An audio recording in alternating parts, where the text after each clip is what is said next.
Me echaron del negocio familiar hasta que compré el edificio entero. Hay una fecha que no se me olvida. El 14 de marzo. No porque sea un día especial en el calendario, sino porque fue el día que mi padre me miró a los ojos frente a mis 3 hermanos mayores en la sala de reuniones de la empresa que mi abuelo construyó con sus propias manos, y me dijo con una calma que todavía me hiela el pecho: tú no encajas aquí, Ricardo. Nunca encajaste. Tenía 28 años. Llevaba 4 trabajando en distribuidora familiar Almonte, que era como la llamábamos internamente, aunque en los papeles oficiales tenía otro nombre más elegante. Mi abuelo fundó esa empresa vendiendo materiales de construcción desde un pequeño almacén en la periferia de la ciudad. Con el tiempo creció. Cuando él murió, mi padre tomó el control, y con él llegaron mis hermanos: Gerardo, el mayor, que siempre tuvo el don de parecer más inteligente de lo que era; Marcos, el del medio, que compensaba su falta de carácter siendo cruel; y Sebastián, el consentido, que simplemente seguía la corriente de los otros dos. Yo era el cuarto, el más joven, el que llegó cuando mi padre ya estaba cansado de ser padre. Desde pequeño sentí esa diferencia. No era odio, que eso hubiera sido más fácil de procesar; era indiferencia.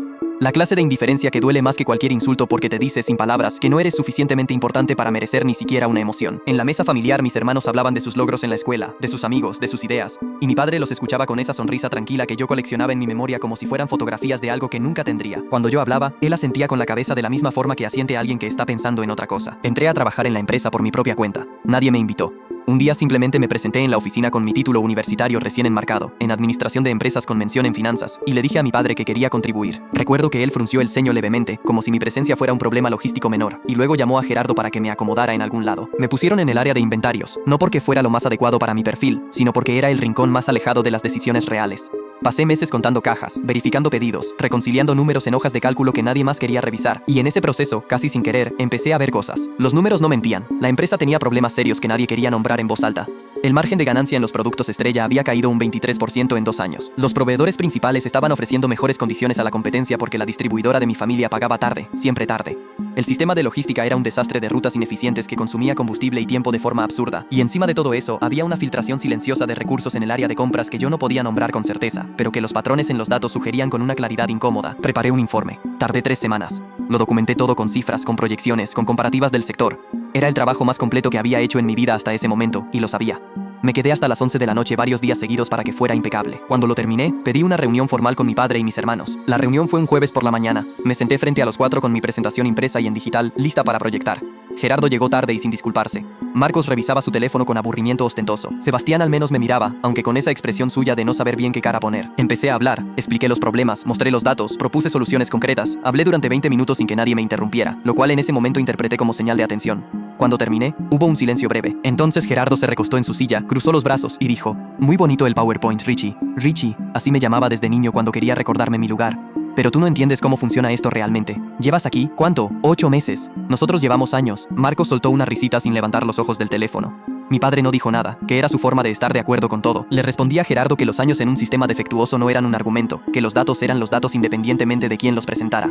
Eso fue un error, no porque estuviera equivocado, sino porque en esa sala el problema nunca había sido tener razón o no tenerla. Las cosas se enfriaron después de esa reunión. Me empezaron a excluir de correos que antes me copiaban. Las reuniones de equipo a las que antes asistía se volvieron solo para directivos. Gerardo comenzó a hacer comentarios en voz baja frente a otros empleados, comentarios que llegaban a mí de segunda o tercera mano, siempre en la misma dirección. Que yo era un teórico sin sentido práctico, que mis ideas eran de libro de texto, que no tenía madera para el negocio real. Aguanté 6 meses más. 6 meses en los que seguía haciendo mi trabajo mejor que nadie en ese departamento, en los que seguí viendo cómo los problemas que había identificado se agravaban sin que nadie hiciera nada, en los que llegué a casa cada noche con ese peso específico en el pecho que solo conocen las personas que trabajan en un lugar donde no son bienvenidas. El día de la reunión final, me llamaron con un pretexto administrativo, que había que reestructurar áreas, que la empresa estaba optimizando recursos humanos, que mi posición ya no era necesaria en el esquema actual, todo dicho con el vocabulario aséptico que se usa cuando no se quiere asumir la responsabilidad de lo que se está haciendo. Fue mi padre quien habló, al final, y fue entonces cuando dijo esa frase: tú no encajas aquí, Ricardo, nunca encajaste. No con crueldad dramática, con la tranquilidad de alguien que simplemente está leyendo un hecho del mundo. Mis hermanos no dijeron nada. Gerardo miraba la ventana. Marcos tenía esa media sonrisa que yo había aprendido a odiar.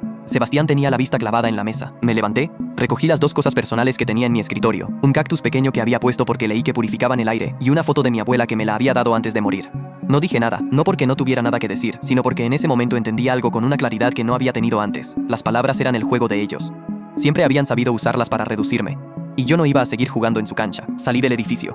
Era un edificio de 4 plantas en una zona comercial bastante buena de la ciudad, con un estacionamiento lateral y una fachada que mi abuelo había mandado a renovar años atrás. Mientras caminaba hacia mi carro lo miré, no con rencor todavía, con algo más frío, con la mirada de alguien que está empezando a calcular. Esa noche no dormí bien. No por el dolor, aunque el dolor estaba ahí, ese dolor específico de ser rechazado por tu propia familia que no se parece a ningún otro. Lo que no me dejaba dormir era algo diferente. Era una pregunta que me repetía en bucle. ¿Y ahora qué? La respuesta llegó alrededor de las 3 de la madrugada, en esa claridad extraña que a veces da el insomnio. No era una respuesta dramática ni un plan de venganza cinematográfico. Era algo más simple y más sólido. Voy a construir algo real, solo, desde cero, y voy a hacerlo bien. Los siguientes meses fueron los más difíciles de mi vida. Tenía ahorros modestos de mis años en la empresa, porque siempre había vivido por debajo de mis posibilidades, casi por instinto, como si alguna parte de mí supiera que iba a necesitar ese colchón. Empecé a hacer consultoría independiente para pequeñas y medianas empresas, aplicando exactamente los análisis que mi familia había descartado. Cobré poco al principio, casi regalé mi tiempo, pero los resultados hablaban. El primer cliente que me contrató era una ferretería familiar que estaba perdiendo terreno frente a una cadena grande. En 4 meses le reduje los costos operativos un 18% y le abrí 2 canales de distribución nuevos. Me pagaron bien y, más importante, me recomendaron. En un año tenía 12 clientes fijos. En 2 años tenía una firma pequeña pero sólida con 3 analistas trabajando conmigo. Reinvertí casi todo lo que ganaba. Dormía poco, comía sin horario fijo, vivía en un apartamento pequeño que habría escandalizado a mis hermanos si lo hubieran visto, y era más feliz que en cualquier momento de mis años en la empresa familiar. Fue en el tercer año cuando se presentó la oportunidad que cambiaría todo. Un fondo de inversión regional con el que había empezado a colaborar estaba buscando socios para adquirir y desarrollar activos inmobiliarios comerciales en ciudades intermedias. Yo tenía algo que ellos valoraban: conocimiento profundo del tejido empresarial local, relaciones con dueños de negocios y una capacidad analítica para identificar propiedades subutilizadas con potencial real. Me uní al fondo como socio minoritario con una participación pequeña pero estratégica. Trabajé más duro que nunca. Las adquisiciones que yo recomendé tuvieron un rendimiento consistentemente superior al promedio del portafolio. En 5 años, mi participación había crecido de forma que prefiero no describir en números porque todavía me parece irreal cuando lo pienso. Y entonces, en una reunión de revisión de portafolio, uno de los analistas del fondo presentó una propiedad en nuestra ciudad, un edificio comercial de 4 plantas en zona de alta demanda, con un inquilino principal que llevaba años pagando una renta muy por debajo del mercado porque el contrato original nunca se había actualizado correctamente. El análisis indicaba que con una renegociación de condiciones, el rendimiento del activo podría triplicarse. Vi la dirección en la pantalla y sentí algo raro en el estómago. Una especie de reconocimiento frío. Era el edificio de mi familia. No dije nada en esa reunión. Escuché el análisis completo con la misma cara que pongo cuando revisamos cualquier otro activo. Tomé notas, hice preguntas técnicas. Nadie en esa sala sabía que el inquilino principal con contrato subóptimo era la empresa de la que me habían echado hacía ya casi 6 años. Esa noche fui a caminar solo. Tengo ese hábito cuando necesito pensar con claridad, ponerme los audífonos sin música y simplemente mover el cuerpo mientras la cabeza trabaja. Caminé como 1 hora y media por calles que ya estaban casi vacías. Lo primero que sentí no fue satisfacción, fue algo más complicado. Fue esa mezcla extraña de tristeza y claridad que aparece cuando la vida te presenta una situación que tiene demasiada simetría para ser ignorada. Durante 6 años había construido algo genuino, algo de lo que me sentía orgulloso con independencia total de mi familia. No había construido ese portafolio pensando en ellos. Los había dejado atrás en mi cabeza mucho antes de dejarlos atrás en la realidad. Y sin embargo, ahí estaba el edificio de mi abuelo, en los archivos del fondo, esperando una decisión de inversión. Revisé la situación legal y financiera del activo con más detalle del que requería mi rol. El propietario original, un empresario que había comprado el edificio a mi familia años atrás cuando pasaron por un aprieto financiero que yo no conocía en detalle, estaba interesado en vender. El precio era razonable para el mercado. El potencial de valorización era real e independiente de cualquier elemento personal. Era una buena inversión. Punto. Me tomé 2 semanas. No de dudas sobre la inversión, sino de honestidad conmigo mismo. Quería asegurarme de que estaba tomando esa decisión como inversionista, no como el hijo menor al que echaron con 4 palabras frías. Al final de esas 2 semanas, la respuesta era la misma. Era una buena inversión.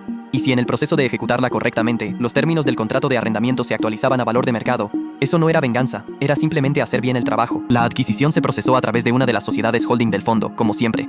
Mi nombre no aparecía en ningún documento público de forma directa, no por ocultamiento estratégico, sino porque así funcionaba la estructura corporativa que usábamos para todos nuestros activos. Era literalmente el procedimiento estándar. Cerramos la compra en un miércoles por la mañana. Yo estaba en otra ciudad cuando firmaron los últimos papeles. Recibí la notificación en mi teléfono mientras desayunaba solo en un café, y la leí 2 veces, y luego pedí otro café, y seguí leyendo los correos del día. Lo que vino después no lo planeé con precisión dramática. Lo que vino después fue simplemente la consecuencia lógica de operar una propiedad comercial de forma profesional. El nuevo equipo de gestión del edificio envió comunicaciones formales a todos los arrendatarios notificando el cambio de propietario y anunciando una revisión de contratos para adecuarlos a las condiciones actuales del mercado. Era el procedimiento estándar en estas adquisiciones. Todos los arrendatarios recibieron la misma carta, con los mismos plazos, con el mismo tono profesional y neutro. La distribuidora de mi familia recibió su carta un jueves. Me enteré de la reacción por un camino indirecto.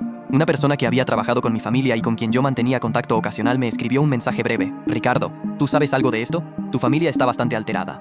No le respondí en detalle. Solo le dije que el fondo operaba con procedimientos estándar y que cualquier consulta debía canalizarse por las vías formales. 3 semanas después recibí una llamada de Gerardo. No había hablado con él en más de 4 años. Reconocí el número pero tardé un momento en decidir contestar, no por dramatismo, sino porque genuinamente necesitaba un segundo para ordenar cómo quería manejar esa conversación. Contesté con mi nombre, como siempre contesto llamadas de trabajo. Gerardo tardó un instante en responder, como si esperara otro tono. Luego habló, y fue interesante escucharlo, porque Gerardo siempre había sido el más seguro de sí mismo en cualquier sala, el que ocupaba más espacio del necesario, el que cortaba a otros en medio de la oración. Pero en esa llamada había algo diferente en su voz, una especie de tensión controlada que yo reconocí como el sonido de alguien que necesita algo y no sabe bien cómo pedirlo. Me dijo que había recibido la notificación del cambio de propietario. que el incremento de renta propuesto era completamente fuera de lo razonable, que había ciertos acuerdos históricos con el propietario anterior que esperaba que el nuevo propietario honrara, y que le habían dicho que dentro de la estructura del fondo había alguien con quien podía hablar directamente, alguien con autoridad para tomar decisiones. Le dije que sí, que era yo. El silencio que siguió duró quizás 4 segundos. En términos de conversación, 4 segundos es mucho tiempo. No lo disfruté de la forma que uno imagina que disfrutaría ese momento. No hubo una sensación de triunfo cinematográfico. Fue algo más sobrio, más real. Fue la sensación de estar completamente centrado, de saber exactamente dónde estaba parado y por qué. Le expliqué, con el mismo tono que uso en cualquier reunión de negocios, que la revisión de contratos era parte del proceso estándar de adquisición, que la renta vigente estaba un 74% por debajo del valor de mercado documentado para propiedades comerciales equivalentes en esa zona, que el fondo tenía la obligación fiduciaria hacia sus socios de operar los activos con criterios de mercado, y que por supuesto estábamos abiertos a negociar términos y plazos de implementación dentro de lo razonable. Gerardo intentó argumentar. Habló de la historia del edificio, de la relación con el propietario anterior, de lo que representaba para la empresa. Le escuché sin interrumpirlo. Cuando terminó le repetí los mismos puntos que ya había dicho, porque eran los puntos relevantes. Antes de terminar la llamada, Gerardo preguntó, casi en voz baja, ¿cómo era posible que yo estuviera en esa posición? No lo dijo con esas palabras exactas, pero era lo que preguntaba. Y yo le respondí algo que había pensado muchas veces sin saber que algún día lo diría en voz alta. Usé el tiempo que me dieron cuando me liberaron. No hubo más llamadas de Gerardo. Hubo en cambio una llamada de mi padre, que fue diferente. Mi padre llamó un domingo por la mañana, no a mi teléfono de trabajo sino al personal, que no sé cómo consiguió porque yo lo había cambiado años atrás. Eso ya me dijo algo, su voz sonaba mayor. Era lo primero que noté. No más vieja en el sentido del tiempo sino en el sentido del peso. Había algo en ella que no había estado la última vez que hablamos, aquella tarde en la sala de reuniones. Algo que se parecía a la fatiga del que ha cargado algo pesado por demasiado tiempo. Me preguntó cómo estaba. Le dije que bien.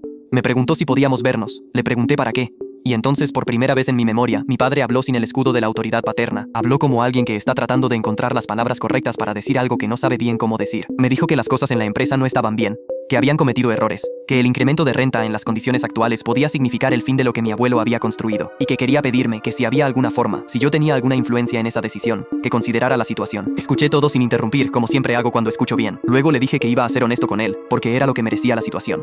Le dije que las decisiones sobre el portafolio del fondo se tomaban con criterios profesionales y que yo no podía ni quería mezclar eso con asuntos personales. Le dije también que si la empresa quería explorar opciones de renegociación, el camino era el formal, a través de los gestores del activo, con propuestas concretas y documentadas. Y le dije una cosa más.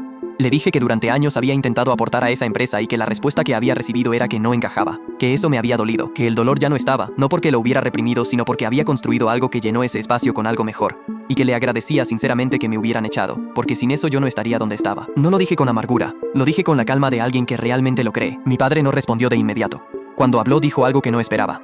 Dijo, tenías razón en ese informe, lo supe entonces. Son 8 palabras. Las llevo conmigo de una forma que no sé bien cómo explicar. No me devolvieron nada de lo perdido. No borraron años de indiferencia, pero fueron reales, y en ese momento fueron suficientes. La historia no terminó con una escena dramática de súplica arrodillada ni con ningún gesto teatral de misericordia o castigo. Terminó como terminan las cosas reales, con negociaciones formales, con documentos firmados, con un incremento de renta que fue alto pero negociado con un plazo de implementación gradual que le dio a la empresa tiempo para adaptarse. ¿Por qué ese plazo? No por sentimentalismo, porque era lo correcto desde el punto de vista del activo. Un arrendatario estable con capacidad de pago es mejor que un local vacío. Fue una decisión de negocios, pero también, si soy honesto, porque en algún lugar dentro de mí todavía estaba el nieto de un hombre que construyó algo desde cero, y ese legado merecía al menos la oportunidad de sobrevivir o morir por sus propios méritos, no por los míos. Marcos nunca me llamó, Sebastián sí, meses después, con un tono completamente diferente al de su hermano, más genuino, más incómodo en el buen sentido. Esa conversación fue distinta y es privada de una forma que el resto no lo es. Lo que me llevo de todo esto no es el momento del gotcha, que existió pero fue más silencioso de lo que uno fantasea. Lo que me llevo es lo que aprendí en los años entre la salida y esa llamada, que construir desde la humillación en lugar de desde el rencor produce algo diferente. El rencor construye para demostrar. Yo construí para vivir. Y resulta que lo que se construye para vivir termina siendo más grande y más sólido que cualquier cosa que se construya para demostrar. El edificio de mi abuelo sigue en pie. Ahora es parte de mi portafolio. Eso tiene una circularidad que a veces pienso en la noche, cuando no puedo dormir, y que no sé bien si clasificar como justicia poética o simplemente como la forma en que funciona el tiempo cuando uno no desperdicia el que tiene. Lo que sí sé es esto. La próxima vez que alguien te diga que no encajas, recuerda que eso no es un juicio sobre tu valor. Es, a veces, simplemente la apertura que necesitabas para ir a construir el lugar donde sí encajas. Uno que nadie te puede quitar porque lo construiste tú mismo, ladrillo por ladrillo en silencio, mientras ellos miraban hacia otro lado.